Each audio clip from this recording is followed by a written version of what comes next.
मतलब अच्छे लगने, अच्छा लगना। सो सदगुरु मोहि भावे जो आवा गमन मिटावे।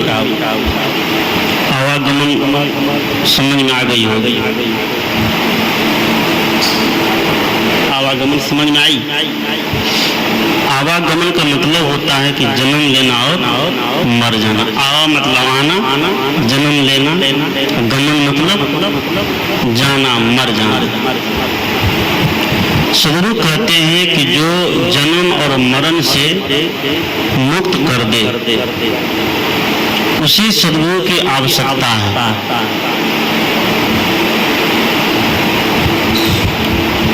जो इस शरीर के झंझट से पार कर दे। क्योंकि शरीर किसी का भी है तो दुख का घर है। उसी मनुष्य के शरीर को अच्छा कहा गया शास्त्रों में। मानव तन अगर मिला है, इस तन से सदगुरु का भजन करना चाहिए, मोक्ष की इच्छा होनी चाहिए। और ये दो काम नहीं करेंगे तो ये शरीर मिलना समझिए कि बेकार होगा। हम प्रश्न हो सकता है कि सदगुरु कौन? प्रश्न होगा ना कि कैसे पहचानेंगे सच्चे सदगुरु है। कबीर साहब ने, संत ने इसके लिए कई युक्ति दिए हैं, कई स्टेप दिए हैं। सदगुरु कहते हैं उसके लिए स्टेप बाय स्टेप चलना पड़ेगा। जैसे छत पर चढ़ने के लिए सीढ़ी का सहारा लेते हैं,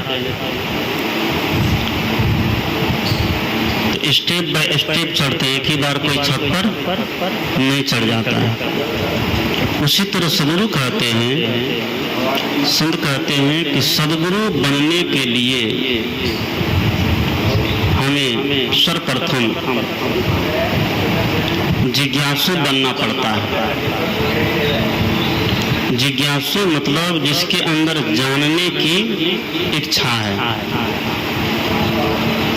जानने की जब इच्छा होती है तो हमें उसका खोज करने लग जाते हैं। जब तक जानने की इच्छा नहीं होगी तो खोज नहीं होगी। इसलिए खोज करना जरूरी है। बिना खोज किए सच्चे सदगुरु नहीं मिलते। जिज्ञासु का मतलब होता है जानना, किसी भी बात को जानने की इच्छा होना। जब तक जानेंगे नहीं, केवल मान के रह जाएंगे तो फिर सच्चाई को हासिल नहीं कर पाएंगे। इसलिए कि जानने की इच्छा होनी चाहिए, जिज्ञासा होनी चाहिए। जो शुरू के साधक होते हैं तो उसके मन में ये जानने की इच्छा होती है कि मैं कौन हूँ। एक लड़का ऐसे ही, मुझे कहानी याद आ गई, ऐसे ही वो ये जानना चाह रहा था कि मैं कौन हूँ, भगवान कहाँ है, परमात्मा कहाँ है। जंगल में जाके, कई पहाड़ों की गुफाओं में जाके ध्यान लगावे, आंख बंद करके बैठे, कान बंद करके बैठे कि बाहर की आवाज सुनाई नहीं दे। चारों 10 इंद्रियों को बंद करके एकदम गुफा में ध्यान लगाते। ध्यान लगाते लगाते उसको ये बोध नहीं हो पाया कि मैं कौन हूँ, भगवान कहाँ है। एक रोज वो भ्रमण करते हुए जा रहे थे, रास्ते में एक संत मिल गए। संत जब मिले तो उसकी जिज्ञासा हुई, जानने की इच्छा हुई कि संत के पास ये युक्ति होगी, ये तरीका होगा कि मैं कौन हूँ, इसका बोध हमें बता देगा। उसने संत से कहा कि भगवान मुझे ये बताइए कि मैं कौन हूँ, भगवान कहाँ है। तो संत ने कहा मैं 20 साल से ये सब खोज रहा हूँ, अभी तक नहीं मिला, तुमको सहज इतना जल्दी मिल जाएगा? मैं इतना दिन से मेहनत करते आ रहा हूँ, परिश्रम करते आ रहा हूँ, अभी तक मुझे ये बोध नहीं हो पाया कि मैं कौन हूँ, मैं तुमको कैसे बता दूंगा? वो लड़का निराश हो गया। वो लड़का सोचता है, बच्चा सोचता है कि लगता है कि अब ये बोध हमें और कोई नहीं दे पाएगा, लेकिन उसने हिम्मत नहीं हारी। जीवन में कोई भी परिस्थिति आ जाए, विकट से विकट परिस्थिति, व्यक्ति को हिम्मत नहीं हारना चाहिए, डरना नहीं चाहिए। कहते हैं जो डर गया वो मर गया। हिम्मत न हारिए प्रभु न बिसारिए, हंसते मुस्कुराते हुए जिंदगी बिताइए। तो हारा नहीं, हिम्मत नहीं हारा। वो सोचा कि यह संग नहीं बता है, कोई न कोई संग जरूर मिलेंगे, खोजी होए तुरंत मिल जाऊं एक पल की तलाश में। और कहत कबीर सुनो भाई साधु, हर श्वासों की श्वास में। और खोज हमारी सच्ची होगी तो सत्य मुझे मिलेगा, खोज अगर झूठी होगी तो सत्य कभी नहीं मिल सकते।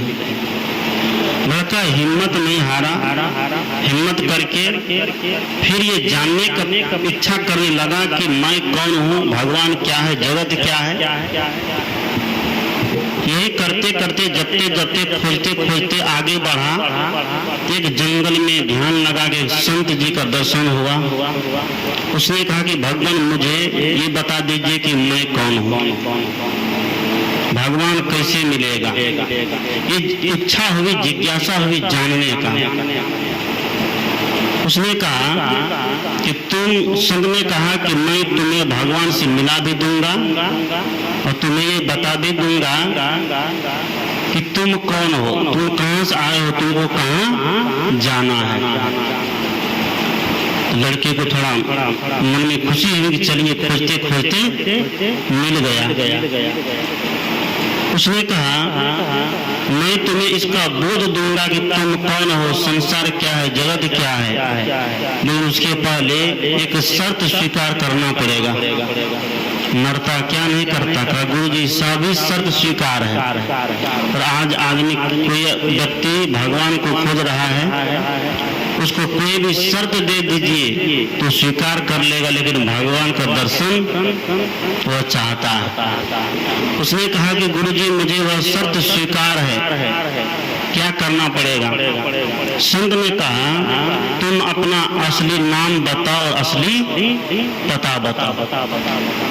क्या कहा?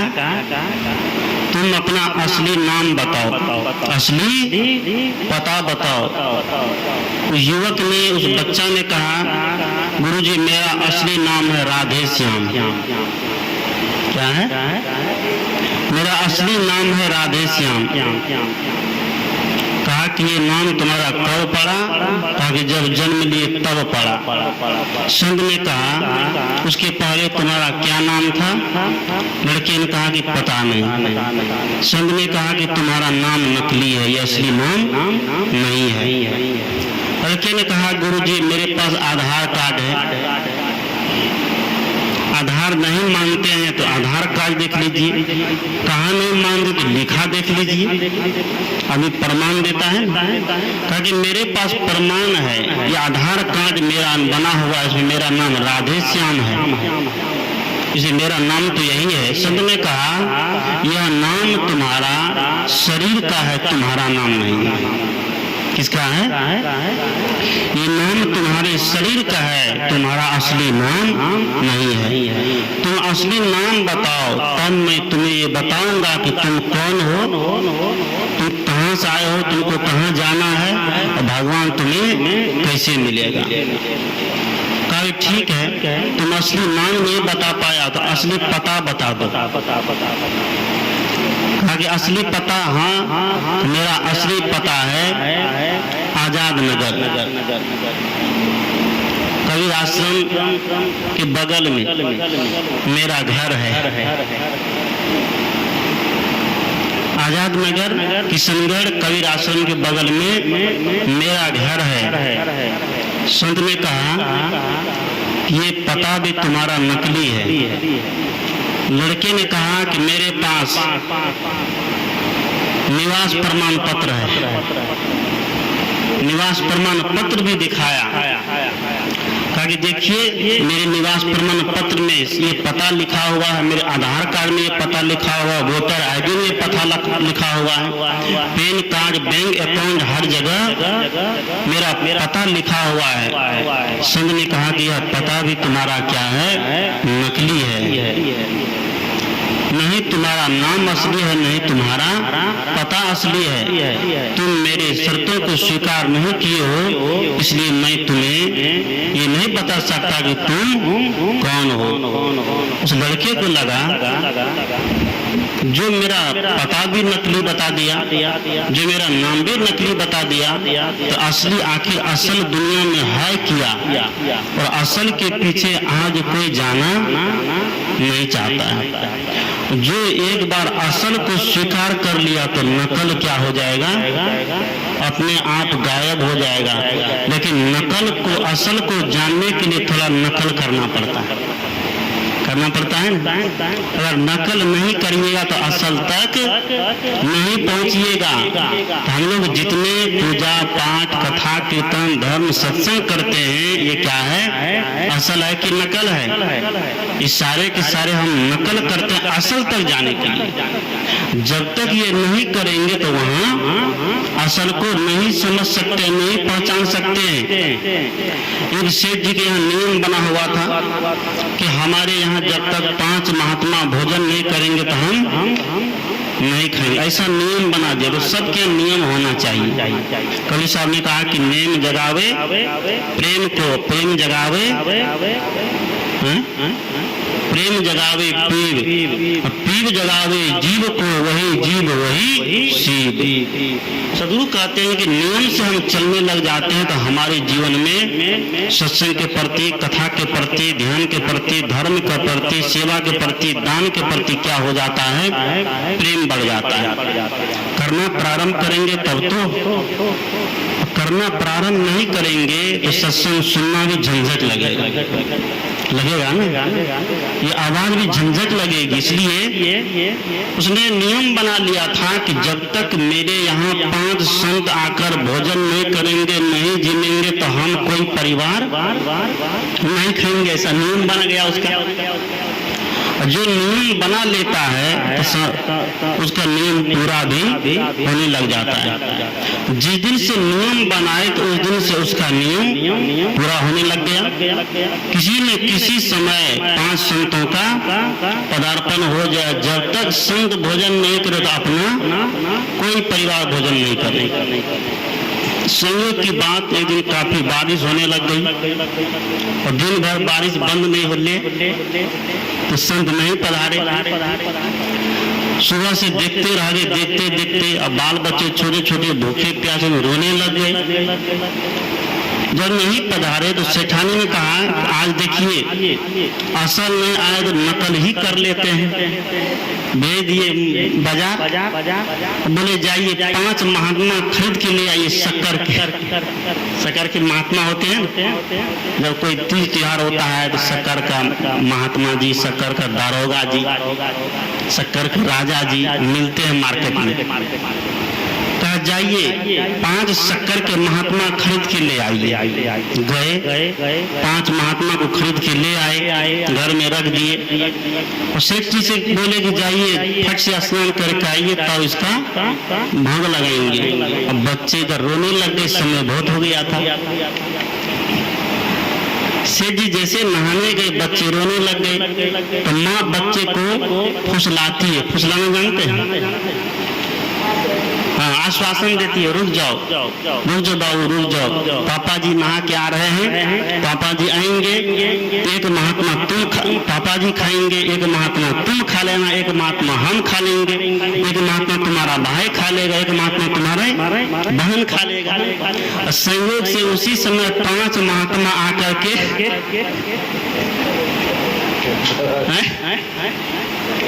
उसी समय 5 महात्मा आकर के दरवाजे पर बैठ गए थे। बोलिए सतगुरु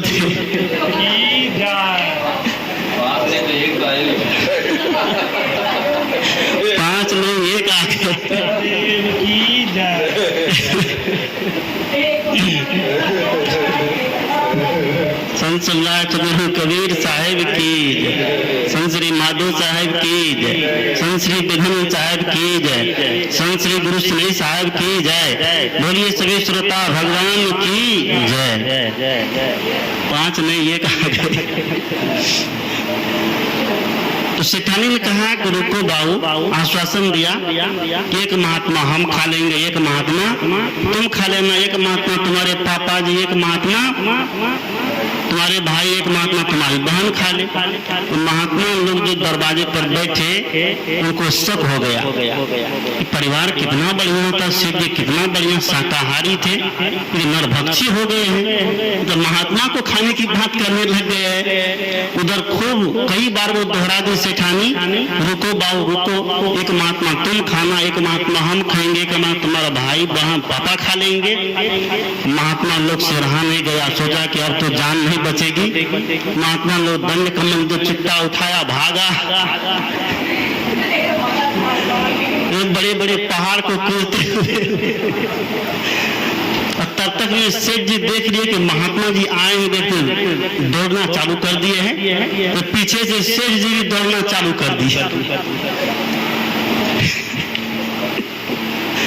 सेठ जी कह रहे रुको महाराज, रुको महाराज। महाराज का जितना कह रहे रुको महाराज उतना महाराज और दौड़ रहा जोर से। दौड़ते दौड़ते दौड़ते महाराज अजमेर पहुंच गए। अब कितना दौड़ेगा बेचारा, थक गया, भूखा प्यासा। और सेठ जी भी पीछा नहीं छोड़ रहे हैं। वहां पहुंचते हैं, महाराज थक करके बैठ गए कि लो खा लो, अब हमसे दौड़ा नहीं जाएगा। वहां सेठ जी पहुंचे, जब बैठ के बातचीत हुई तब बात समझ में आई कि आज नकल करने में बड़ा गड़बड़ हो रहा था। लेकिन जब तक नकल नहीं किया तो असल उनके पास नहीं आया। तो वहां से फिर सभी संतों को निवेदन करके अपने घर पर बुलाया। सदगुरु कहते हैं कि असल तक पहुंचने के लिए नकल की आवश्यकता है। जैसे कोई बच्चा साइकिल सीखता है, सबसे पहले तो अचानक वो साइकिल चलाना प्रारंभ नहीं कर देता है। कोई गाड़ी सीखता है तो एक ही बार स्टीयरिंग पर बैठ करके गाड़ी चलाना शुरू नहीं कर देता है। गाड़ी चलाने से पहले उसको सीखना पड़ता है, नकल करना पड़ता है ड्राइवर। जैसे कोई महात्मा बने, प्रवचन करने के लिए सीखे तो उसको भी पहले प्रवचन का नकल करना पड़ता है, दूसरे का नकल उतारना पड़ता है। और दूसरे का नकल उतारते उतारते जब वो बोलने लगता है तो उनको लगता है कि मन पर बैठ करके मैंने ये बात बोला है, इसलिए ऐसा गड़बड़ काम हम नहीं करेंगे। श्री कबीर ने कहा है ना कि करनी करे सो पुत्र हमारा, कथनी कथे सो नाती, रहनी रहे सो गुरु हमारा, हम रहनी के साथी। सदगुरु कहते हैं कि जो करता है वो मेरा पुत्र है, और जो करता नहीं केवल बोलता है वो क्या है, मेरा नाती है। लेकिन जो करता भी है और वैसा जैसा बोलता है वैसा करता भी है। जस कथनी तस करनी, जस चुंबक तस ज्ञान। जैसा बोलता है बोलने से पहले वैसा कर्म अपने जीवन में उतारता है। जो वैसा कर्म को अपने जीवन में उतार करके उस उच्चारण को आचरण में उतार करके बोलता है तो उसकी बात का प्रभाव व्यक्ति के ऊपर पड़ता है। जो आचरण नहीं उतारेगा, केवल बड़बड़ बड़बड़ बोलता जाएगा तो उसकी बात का कोई प्रभाव जीवन में नहीं पड़ता है। उसी तरह सदगुरु कहते हैं हम जो बात बोलने जाते हैं, मन के माध्यम से बोलते हैं, जनताओं को सुनाते हैं, तो हमें लगता है कि ये बात का पालन मुझे भी करना चाहिए। इसीलिए नकल करते करते ही कोई व्यक्ति क्या बनता है, असल बनता है। ध्यान, सत्संग, कथा, कीर्तन, जाप, मंत्र जाप, इस सारे के सारे क्या संत महात्मा क्या दिए हैं, एक माध्यम दिए हैं, रास्ता दिए हैं।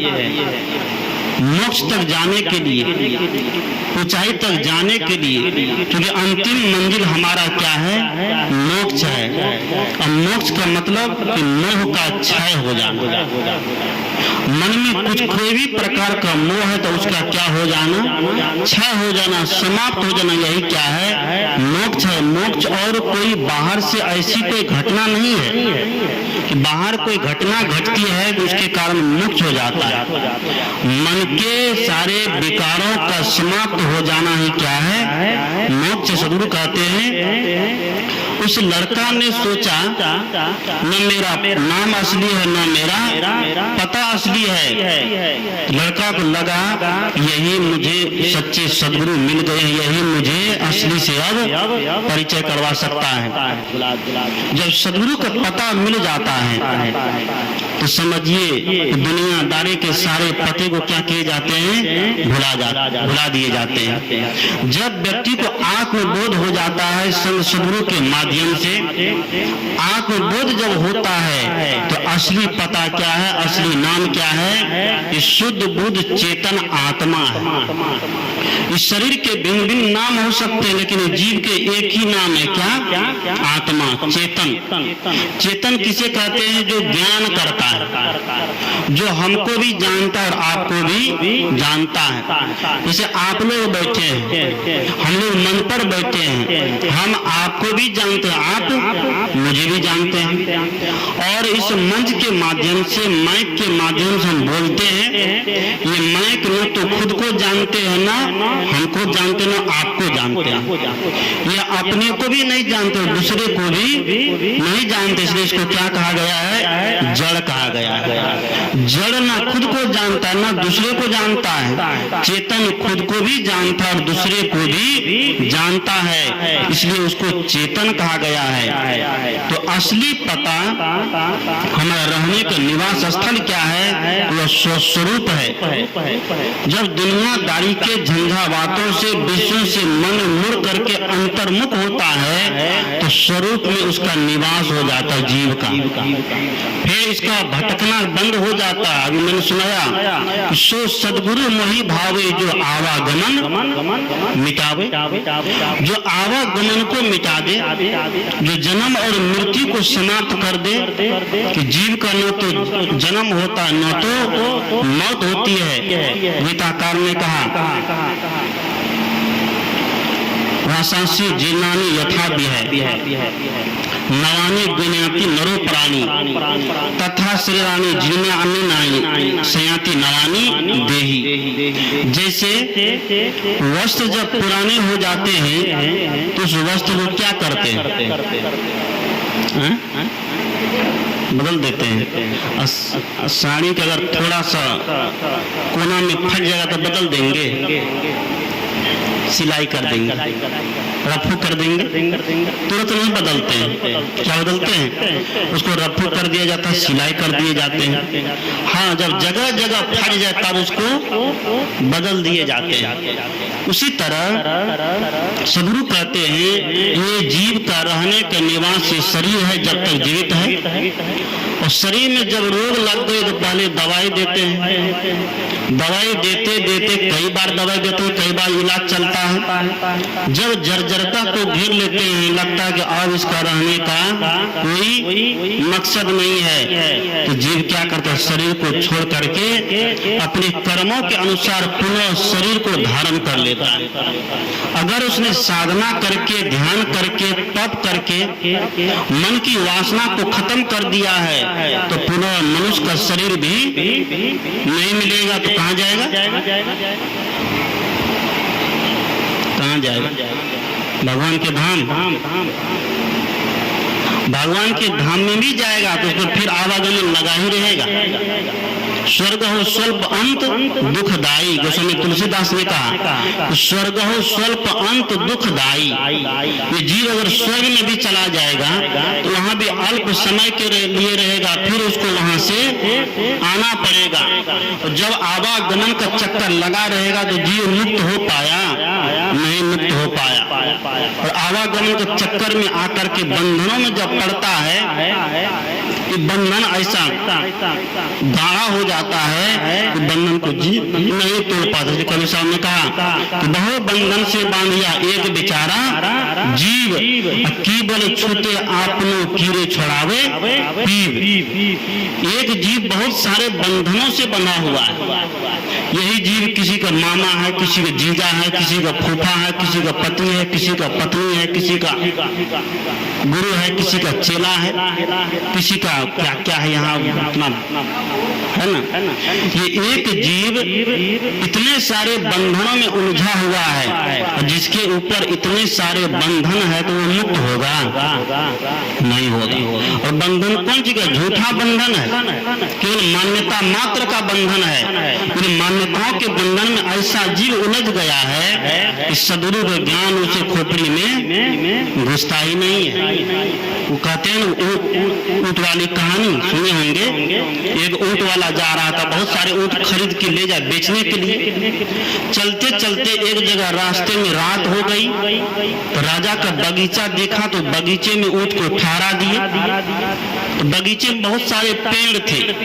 ऊंट वाला सोचा कि अगर नहीं बांधते रात में सो जाएंगे तो ऊंट सब भाग जाएगा। तो राजा ने, ऊंट वाले ने सोचा कि इनको बांध देते हैं। बांधना चालू किया, बांधते बांधते बांधते बांधते सारे ऊंट को बांध दिए।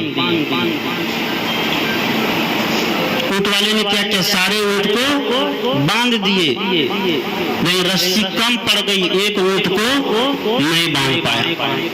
दौड़े दौड़े राजा जी के पास गए। राजा जी हुजूर कृपा करके एक रस्सी दे दीजिए। संयोग से राजा जी के पास भी रस्सी नहीं थी।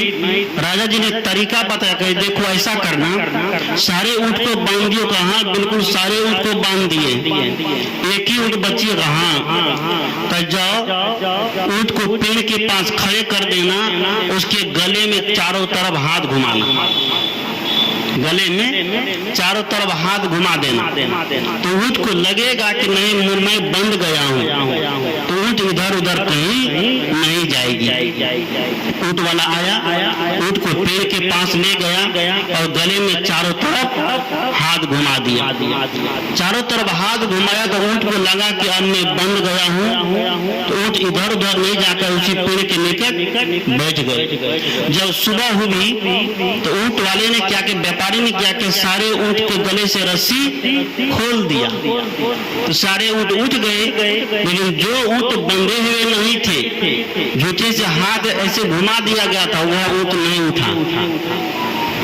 उसको लगा कि लगता है राजा जी को मंत्र तंत्र कर दिया है, 1 लाख रुपए का ऊंट है, राजा जी के यहाँ रह जाएगा, बड़ा घाटा लग जाएगा। फिर दौड़े दौड़े राजा जी के पास गए, हुजूर ऐसी ऐसी बात है, क्या बात है, ऊंट नहीं उठ रही है। उसने कहा कि उसको तुम खोला कर, नहीं खोले हैं, बांधा हुआ है, नहीं तो खोलेंगे कैसे। राजा जी ने कहा जैसे झूठे झूठे बांधे थे वैसे झूठे झूठे खोलो। क्या करो, जैसे झूठे झूठे बांधे थे वैसे झूठे झूठे खोलने का नकल करो, देखना ऊंट उठ जाएगा। व्यापारी आया दौड़े दौड़े, झूठे झूठे गले में उसका उल्टा हाथ घुमा दिया, ऊंट फुर फुर करके उठ गया।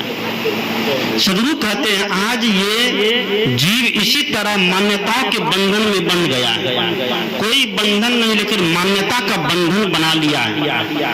और मान्यताओं के बंधन में जीव ऐसा जकड़ गया है कि वह बंधन छूटता ही नहीं है। जब तक बंधन नहीं छूटेगा तो तब तक मुक्ति नहीं मिलेगी। सदगुरु कहते हैं बंधन छूटेगा कैसे? जीव बंधा है तो छूटने का तरीका तो होना चाहिए। बहु बंधन से बांधिया एक बेचारा जीव, की बल छूटे आपनो कीड़े छुड़ावे पीव। खुद बंधन तैयार करता है, खुद बन जाता मान्यता के बंधन में, और भगवान चिल्लाता है कि भगवान ने क्या किया, हमको दुख दे दिया, भगवान ने हमें नरक दे दिया। कि भगवान कोई ठेका लेके नहीं बैठे हैं किसी को नरक भेजने के लिए, किसी को स्वर्ग भेजने के लिए। व्यक्ति अपने कर्मों को तैयार करके स्वर्ग जाता है और अपने ही कर्मों को तैयार करके नरक जाता है। आपने सुने होंगे एक सेठ जी जीवन भर खूब जमा किया, खूब जमा किया, न कभी सत्संग, न कभी भजन, न कभी दान, न कभी धर्म। बेटा के लिए पाप करके, बेईमानी करके, शैतानी करके, भाई भाई का हक मार करके बेटा को दे दिया। जब दे दिया सेठ एक दिन मर गया तो उसका भोज चल रहा था। उसी रास्ते से नारद जी और भगवान विष्णु जा रहे तो एक आदमी एक कुत्ता को खूब मार रहा था। कुत्ता जूठा पत्तल जो है भोज का चाक रहा था, तो कुत्ता को खूब पीट रहा था। नारद जी ने भगवान विष्णु से पूछा, भगवान ये कुत्ता तो जूठा खा रहा है, कुत्ता का तो काम ही जूठे खाना, ये आदमी मारता क्यों है? भगवान विष्णु ने कहा, ये कुत्ता जो है पहले जन्म का सेठ इसी का बाप है। किसका है? पहले जन्म का सेठ है, इसी का बाप है। न कभी सत्संग किया, न कभी दान किया, न कभी कथा सुना, न कभी भजन सुना, न कभी परोपकार किया, जमा कर कर के रखा इसी बेटा के लिए। जब मर गया, जन्म कुत्ता का लेकर आया है, तो बेटा पत्ता भी चाटने के लिए नहीं देता। सदगुरु कहते हैं ये कर्म की कमाई, अपनी कमाई आपकी न माई न बाप की। जीव का जो कर्म कमाई है उसको भोगना ही पड़ेगा। उस कर्म कमाई से कोई उसे बचा नहीं सकता है, सदगुरु भी उसको नहीं बचा सकते हैं। उसका भोग लेना ही पड़ेगा, और जब तक भोग को भोग नहीं लेगा तो उसका कर्म समाप्त नहीं होगा। 3 तरह के कर्म होते हैं, उसे साधारण भाषा में 2 ही कर्म होते हैं, पाप और पुण्य। लेकिन दर्शनों की भाषा में चले, ज्ञानियों की भाषा में 3 कर्म होते, संचित, प्रारब्ध और क्रियामान। संचित कर्म उसे कहते हैं जो पिछले जन्म में हम कर्म किए जिसका भोग नहीं किया गया है, वो जमा है ना, वह कर्म जमा है। बहुत लोग ये शिकायत करते हैं कि हम लोग तो मनुष्य शरीर में है, भजन करते हैं, भक्ति करते हैं, किसी को दुख नहीं देते हैं, किसी को पीड़ा नहीं देते हैं, फिर मुझे क्या मिल रहा है? दुख मिल रहा है।